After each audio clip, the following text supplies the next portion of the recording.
Hi there, here is Danny from Sick Biker Studio. Today I'd like to offer you doing something that will just give you a lot of fun, but also much more insight and knowledge about training methods and comparing different parameters of our training and different riders.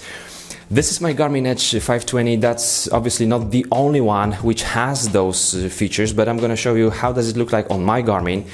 If you can just sneak peek on your buddy's devices and compare these parameters, it will be a great source of knowledge. So let's jump into it. Very interesting part of this device is right here, and that's my stats. You wanna see stats of yours and other riders. First one is the VO2 max. This is the parameter that this device will only estimate. So this is only estimate. It can be 53, 52, it can be 61.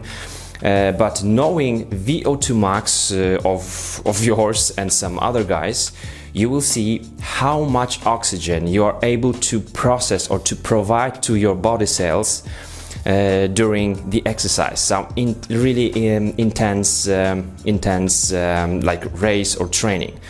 If you have much lower VO2 max than other guys, you're not gonna be able to attack them, to just drop those guys off your wheels, just shake them off, or win over some really short and powerful interval sections on the, whether it be MTB course or racing course.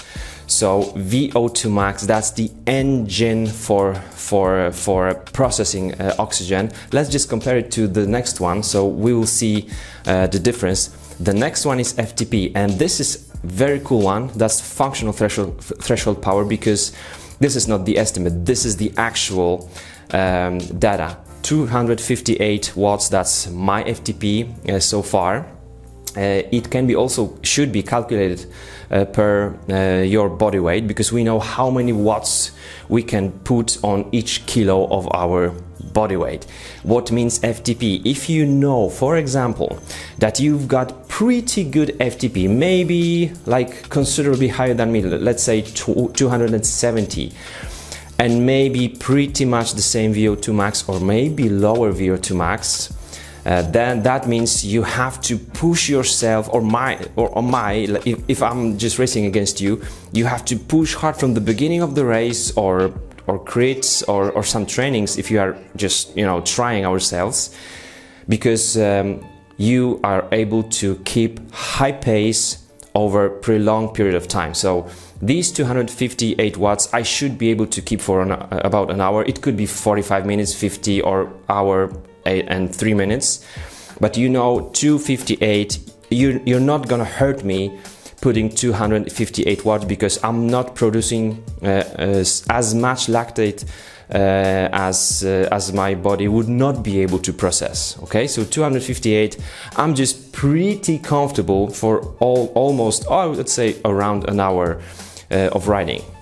So you have to know whether you should attack on some short climbs or just sprints, or just push the pace as high as possible according to your FTP, so that I'll get dropped and I won't finish the race like on the sprint with you. Okay, the next one is personal records. It's a really interesting one.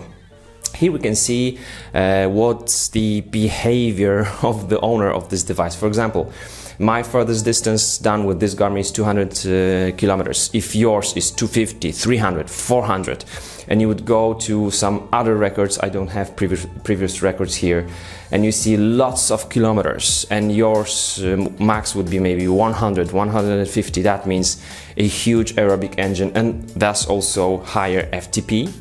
Here is the fastest 40k, that means how good I am in pacing, but also how aero my bike, if it's on the road, how aero me and my bike is. So that too, this is something for triathlon, is really important one.